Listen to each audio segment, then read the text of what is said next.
Welcome to our channel. మాజీ మంత్రి విడుదల రజని ప్రధాన అనుచరుడు అయినటువంటి శ్రీకాంత్ రెడ్డిని పోలీసులు అరెస్ట్ చేశారు. మరి ఈ అరెస్ట్ చేసే క్రమంలో విడుదల రజని ఎందుకు అంత గగ్గోలు పెట్టింది? ఈవెన్ తన మరిది అయిన గోపిని అరెస్ట్ చేసేటప్పుడు కూడా స్పందించని రజని ఇంత ఇదిగా ఎందుకు ఆమె గగ్గోలు పెడుతుంది? దీనిపైన విశ్లేషించడానికి మనతో పాటుగా ఉన్నారు పొలిటికల్ అనలిస్ట్ మాణిక్యం గారు. నమస్తే అండి. నమస్తే అమ్మా. సార్ చెప్పండి, విడుదల రజని ఒకానొక సమయంలో తనను కూడా అరెస్ట్ చేస్తారనే వార్తలు వినిపించాయి. అప్పుడు కూడా స్పందించినటువంటి రజని ఈరోజు తన ప్రధాన అనుచరుడు అయినటువంటి శ్రీకాంత్ రెడ్డిని అరెస్ట్ చేసే క్రమంలో ఆమె ఏ విధంగా గగ్గోలు పెట్టిందో అందరూ చూస్తూ ఉన్నారు. ఎందుకని అంటారు? అంటే ఏమైనా ఇంపార్టెంట్ డాక్యుమెంట్స్ కానీ డేటా కానీ శ్రీకాంత్ రెడ్డి దగ్గర ఉండొచ్చా, లేదంటే శ్రీకాంత్ రెడ్డి అరెస్ట్ అయ్యి అప్రూవర్గా మారితే వాళ్ళ చిక్కులు వస్తాయని చెప్పా? ఏమంటారు మొత్తానికి దీనిపైన మీ విశ్లేషణ ఏంటి? రైట్, నిజమే మీరు అన్నట్టుగా ఇందాక ఇంట్రోలో ఎప్పుడు కూడా ఇంత ఆందోళన, ఇంత భయం మాజీ మంత్రి విడుదల రజనీ గారిలో చూడలేదు మనం. కానీ ఈరోజు స్పెసిఫిక్గా తన ప్రధాన అనుచరుడు ముఖ్యమైన పిఏగా వ్యవహరిస్తున్నటువంటి శ్రీకాంత్ రెడ్డిని సిఏ గారు అరెస్ట్ చేసే క్రమంలో అసలు చాలా బెంబేలు ఎత్తిపోయిందని చెప్పొచ్చు. ఒకసారి ఆవిడ ఎలా రెస్పాండ్ అయిందో నేను ఆమె అంటే ఆందోళన వినిపించి నేను రెస్పాండ్ అవుతాను. నా దగ్గర అసలు తను ఎలా స్పందించింది చూసి మనం మాట్లాడదాం.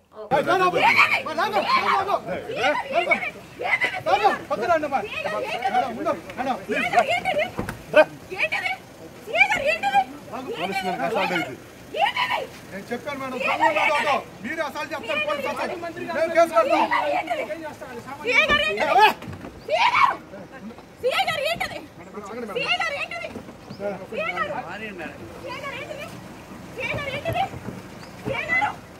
నాకు ఒకటి అర్థమవుతుంది, తాను మాజీ మంత్రిగా వ్యవహరించింది. మరి ఒక మాజీ మంత్రిగా బాధ్యతలు నిర్వర్తించిన ఆమె ఇలా పోలీసులు విధులు అడ్డుకోవడాన్ని ఏ విధంగా చూడాలి? ఎందుకని అంత బెంబేలెత్తిపోతున్నారు రజనీ గారు? కరెక్ట్, ఆవిడ కీలకమైనటువంటి డేటా డెఫినెట్గా ఆ పిఏ దగ్గర ఉంది. అంటే సడన్గా పోలీసులు అటాక్ చేయడం, ఆమె వెహికల్లో పిఏ ఉన్నాడని గ్రహించడం.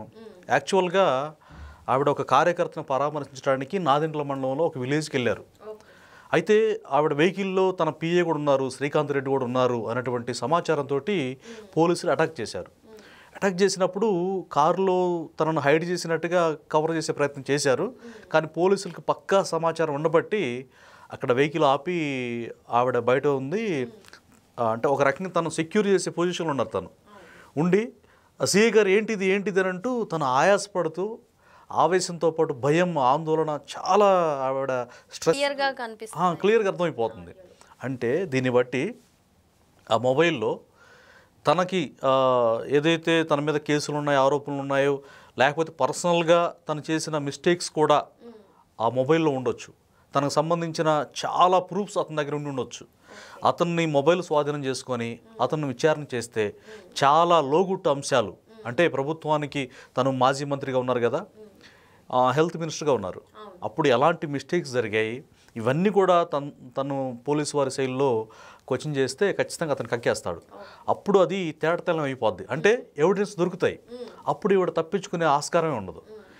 అంటే ప్రస్తుత పరిస్థితుల్లో మనము కీలకంగా చూస్తుంది ఏంటంటే, ఏ అరెస్టులు అయినా కానివ్వండి, ఏ విచారణ అయినా కానివ్వండి, అందరూ కూడా చెప్పేది మా దగ్గర ఫోన్లు లేవు, మేము ఫోన్లు వాడమని జగన్మోహన్ రెడ్డి చెప్తుంటారు. ఇవి కాకుండా మిగతా వాళ్ళందరూ ఫోన్లు పోయాయి, ఫోన్ తీసుకురాలేదు, ఇటువంటి ఆన్సర్స్ అన్నీ మనం విన్నాము.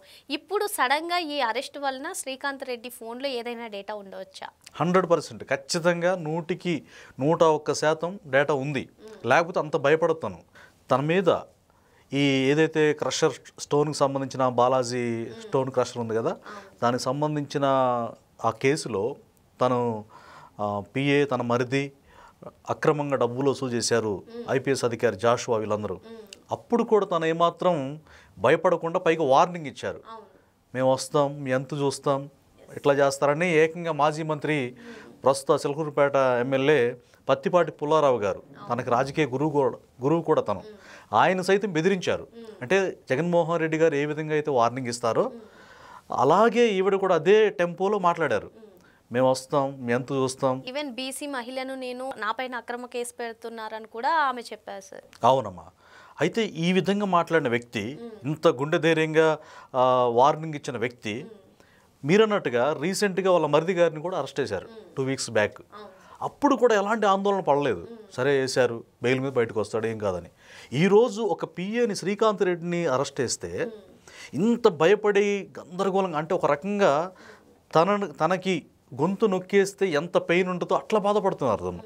అంటే పాత సామెత ఒకటి ఉంది, అంటే మాంత్రికుడి ప్రాణం చిలకలో ఉన్నట్టుగా చిలకలూరుపేట మాజీ ఎమ్మెల్యే మాజీ మంత్రి కూడా ఆవిడ ఎంతగా గగ్గోలు పెట్టి భయపడుతున్నారంటే ఇప్పుడు సర్వత్రా ఇదే ఆలోచన. రాజకీయ విశ్లేషకులు అందరూ కూడా, ప్రజలు కూడా, ఏంది ఇంతగా ఆందోళన వ్యక్తం చేస్తున్నారు రజనీ గారు, ఎందుకు అసలు ఇంత భయం, అంటే సంథింగ్ ఈజ్ దేర్ అనేది క్లియర్ కట్గా ప్రజలకు కానీ చూసే వాళ్ళందరూ కూడా అర్థమయ్యే అంశం. సో దీన్ని బట్టి మనం ఇంకా ఎక్స్పెక్ట్ ఏం చేయొచ్చు అంటే జగన్మోహన్ రెడ్డి గారి లూప్ హోల్స్ కూడా అందులో ఉండి ఉండొచ్చు, సజ్జల రామకృష్ణారెడ్డి లూప్ హోల్స్ కూడా దొరకవచ్చు. ఎందుకంటే ఆవిడకి సంబంధించిన డేటా ఆవిడ ఫోన్ కూడా ఉండొచ్చు. ఆవిడ ఫోన్ తన దగ్గరే ఉందనుకోండి, ఆ ఫోన్ కూడా స్వాధీనం చేసుకుని ఆ డేటా, కాల్ డేటా కావచ్చు, ఇంపార్టెంట్ ఫొటోస్ కావచ్చు, వీడియోస్ కావచ్చు, వీళ్ళు కొన్ని క్యాప్చర్ చేస్తారనమాట. కొన్ని ఇల్లీగల్ విషయాలు చాలా ఉండి ఉండొచ్చు. దట్స్ వై అంతగా భయపడింది. అంటే సడన్ అటాక్ చేయడంతో, అరెస్ట్కి రావడంతో, ఒకవేళ ముందస్తుగా తెలిసి ఉంటే జాగ్రత్తగా మొబైల్ హైడ్ చేయడము, లేకపోతే వేరే వాళ్ళకి ఇవ్వడము, లేకపోతే ఆ సిమ్ తీసి వేరే ఒక డమ్మీ సెల్ ఫోన్ అందులో సిమ్ వేయడము, అంటే డేటా లేని సెల్లో ఇలా. ఇక్కడ ఇంకొక విషయం అండి, లైక్ ఆమె అధికారంలో ఉన్నా ప్రతిపక్షంలో ఉన్నా సరే ఆమె వ్యవహరించే తీరు హుందాగా ఉంటుందని చెప్పి ఈవెన్ విమర్శకులు కూడా చెప్తారు. అంత హుందాగా ఉండే రజనీ గారు ఇప్పుడు ఈ విధంగా తన గొంతులో వణుకు కానివ్వండి, భయం కానివ్వండి, మీరు అన్నట్టుగా ఎందుకంటారు అంత? అంటే మీరు అన్నట్టుగా తనకి సంబంధించిందే కాకుండా వైసీపీలో కీలకమైన నేతలందరి గుట్టు కూడా ఉందంటారా? ఖచ్చితంగా ఇదే డౌట్స్ అందరిలో ఉత్పన్నం అవుతూ ఉన్నాయి అన్నమాట. ఎందుకంటే మీరు అన్నట్టుగానే తన యొక్క కట్టు బొట్టు చాలా, అంటే చాలా హుందాతనంగా ఒక రాయల్టీగా ఉంటారు తను. అంటే తను కొంతమంది మేకప్ మీద కూడా కామెంట్ చేస్తూ ఉంటారు, అది అనవసరం. కానీ అంటే తను ఉండటానికి చీరకట్టు కానీ బొట్టు కానీ ఇండియన్ కల్చర్, అంటే ఒక మంచి రెస్పెక్టివ్ ఉమెన్ ఎలా ఉంటారో అలా ఉంటారు తను. అలాంటి వ్యక్తి ఈరోజు ఒక చిన్నపిల్లలాగా, అంటే వాళ్ళ చిన్నపిల్లల చేతుల్లో ఏదన్నా మనం తీసుకుంటే ఏడుస్తూ ఉంటారు. అంటే అలాగే ఏదో ఒక ఇంపార్టెంట్, అది మామూలు ఇంపార్టెంట్ కాదు, అత్యంత ప్రాముఖ్యమైన అంశం ఆ మొబైల్ డేటాలో ఉంది, లేకపోతే ఇంకా ఏంటో ఉన్నాయి. ఇప్పుడు పోలీసు వాళ్ళు అరెస్ట్ చేశారంటే వాళ్ళ శైలిలో విచారణ చేస్తారమ్మా. చాలా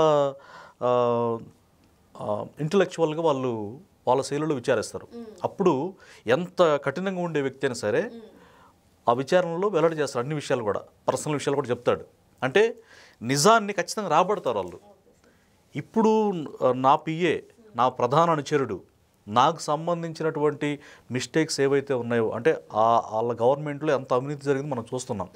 భారతదేశంలోనే మద్యం స్కామ్లో ఇలాంటి మద్య స్కామ్ ఎక్కడ కూడా లేదు. మనం చూసాం బీఆర్ఎస్ గవర్నమెంట్లో ఒక సీఎం కూతురు, మాజీ సీఎం కేసీఆర్ ఉన్నారు కదా, ఆయన కూతురునే కేవలం 100 కోట్ల మద్యం కుంభకోణంలో అరెస్ట్ చేసి జైలు వేశారు. గతంలో మనం మళ్ళీ అదే కుంభకోణంలో కేజ్రీవాల్, ఆయన సీఎంగా ఉన్నారు, అప్పుడు ఢిల్లీ సీఎంగా ఉన్నారు, ఆయన కూడా జైల్లో కూర్చోబెట్టారు. మరి 3,000 కోట్ల పైచులకు స్కామ్లో ఎందుకు వదిలిపెడతారు? అంటే వాస్తవాలు కనుక దొరికితే, ఎవిడెన్స్ దొరికితే ఎవరిని కూడా వదిలిపెట్టరు. సో ఇప్పుడు ఏంటంటే తను అంత ధైర్యంగా మాట్లాడడానికి కారణం, చాలా జాగ్రత్త పడి తనకు సంబంధించిన మిస్టేక్స్ కానీ డేటా కానీ ఏం లేకుండా హైడ్ చేసి నేను ధైర్యంగా ఉన్నానని చెప్పి తను ఫ్రీగా మాట్లాడగలిగారు. ఇప్పుడు సిఐ గారికి భయపడుతున్నారు ఒక మంత్రి. అంటే ఎస్పీలను సైతం శాసించిన వ్యక్తి ఒక సీఐకి భయపడుతున్నారంటే ఆ సీఐ గారు కూడా నిజంగా ఆయన ధైర్యాన్ని ఒప్పుకోవచ్చు. మీరు చెప్పినట్టుగానే విడుదల గోపి అరెస్ట్ అప్పుడు కానివ్వండి, లేదంటే రజనీ పైన ఆరోపణలు వచ్చినప్పుడు కానివ్వండి, అంటే ఇవి ఆరోపణలు వస్తున్న నేపథ్యంలో వాళ్ళందరూ కూడా జాగ్రత్త పడ్డారు. ఇది సడన్ అటాక్ కాబట్టే ఆమె అంత భయపడుతున్నారంటారా? అవును. అంటే ఇప్పుడు ఎవరు లేరులే, ఇప్పుడు మా డేటా సేఫ్ అంటే వాళ్ళు ఎక్స్పెక్ట్ చేయలేదు. అనూహ్యంగా, అంటే పోలీసు వారికి వాళ్ళ ఇంటెలిజెన్స్, అలాగే వాళ్ళకి సమాచారం ఎలా రాబట్టాలో వాళ్ళకి తెలుసు. ప్లస్ అతని మీద చాలా కేసులు ఉన్నాయి. గతంలో అతను అంగన్వాడీలను కూడా బెదిరించి వాళ్ళకి పంపించేటువంటి ఎగ్స్ దగ్గర నుంచి, చిక్కీల దగ్గర నుంచి అన్నీ కూడా, దాంట్లో కూడా చాలామందిని బెదిరించినట్టుగా, ఇతను అవకతవకలు చేసినట్టుగా అనేక మందిని బెదిరించి డబ్బులు వసూలు చేసి, అంటే విడుదల రజనీ గారు చెప్పారని చెప్పేసి ఈవిడ పేరు వాడి అనేక అక్రమాలకు, ఆకృత్యాలకు పాల్పడ్డట్టుగా ఆరోపణలు ఉన్నాయి. సో ఇవన్నీ కూడా, అంటే కాల్ డేటా తీస్తారు, ఆ మొబైల్లో డేటా ఏమన్నా ఇల్లీగల్గా ఏవైతే కార్యకలాపాలు నిర్వహించారో వాటన్నిటికి సంబంధించిన డేటా తీసుకొని ఇదిగో ఎవిడెన్స్ తప్పించుకోవాలని చెప్పేసి ఇమ్మీడియట్గా ఆమెను జైలు వేసే అవకాశాలు కూడా ఉంటాయి. అలాగే ఆ పార్టీలో ముఖ్య నాయకులైనటువంటి ముఖ్యంగా ఉమ్మడి గుంటూరు జిల్లాకు సంబంధించిన నాయకులు లేలా అప్పిరెడ్డి కావచ్చు, అలాగే బాపట్ల మాజీ ఎంపీ నందిగం సురేష్ కావచ్చు, అలాగే మేరుగ నాగార్జున కావచ్చు, అంటే సజ్జలతోటి మంచి సత్సంబంధాలు, అంటే జగన్మోహన్ రెడ్డి గారి ఆదేశాలు కూడా ఇదిగో ఇలా చెప్పారమ్మా అని చెప్పి సజ్జలు కూడా పర్సనల్ విషయాలు డిస్కస్ చేసిన విషయాలు కూడా ఉండొచ్చు అందులో. ఎందుకంటే బేసిక్ ఈరోజు అందరూ కాల్ డేటా రికార్డ్స్ చేస్తూ ఉంటారు. కాల్స్ రికార్డింగ్లో సజ్జల జగన్మోహన్ రెడ్డి వాయిస్ కూడా ఉండొచ్చు, చెప్పలేము. ఎందుకంటే జగన్మోహన్ రెడ్డి గారు ఏమంటారు, నేను ఫోన్ వాడను అంటాడు. ఒకవేళ ఈ వాయిస్ విడుదల రజనీ గారితో ఆయన మాట్లాడితే ఈవిడ ఎందుకైనా మంచిది పెద్ద నాతో మాట్లాడాడని చెప్పేసి ఈవిడకి ఇచ్చిన హామీలు కావచ్చు, ఇంకేదైనా కావచ్చు, వాటిని రికార్డ్ చేస్తే క్యాప్చర్ చేస్తే అవి పోలీసు వారికి దొరికితే అప్పుడు జగన్మోహన్ రెడ్డి గారి లోపభూయిస్తున్నటువంటి అంశాలు కూడా తేటతెల్లమే అవకాశాలు ఉంటాయి. అంటే ఏదో కీలకమైనటువంటి డేటా ఉన్నది వాళ్ళ దగ్గర, అతని దగ్గర. అందుకనే విడుదల రజనీ గారు అంతగా భయపడిపోయారు. ఇప్పుడు ఇది ఒక పెను సంచలనం కావచ్చు. అంటే ఇంకా ఏ అంశాలు ఉన్నాయో పోలీసు వారు అతి త్వరలోనే ఇంట్రాగేషన్లో తెలుస్తుంది. విడుదల రజనీ గారు కూడా నాకు తెలిసి మొన్న బయలు తెచ్చుకున్నారు హైకోర్టుకి వెళ్ళి, ఏది స్టోన్ క్రషర్ విషయంలో బాలాజీ దాంట్లో. ఇప్పుడు ఇంకా కొత్త విషయాలు ఏ వెలుగులోకి వస్తాయని చెప్పేసి సర్వత్రా ఉత్కంఠ నెలకొంది. అతి త్వరలోనే ఇప్పుడు ఎందుకు భయపడింది, అసలు ఏ విషయాలు వెల్లడైతే అనేది మనం చూడవచ్చు. మరి మొత్తానికి మాజీ మంత్రి అయినటువంటి విడుదల రజనీ ఇంతలా గగ్గోలు పెడుతున్నారంటే ఖచ్చితంగా కీలకమైన డేటా అతని దగ్గర ఉందని, అతి త్వరలోనే ఏం జరగబోతుంది అని చెప్పి పోలీసులు వెల్లడిస్తారని చెప్పి సార్ చెప్తున్నారు. Thank you sir. నమస్తే.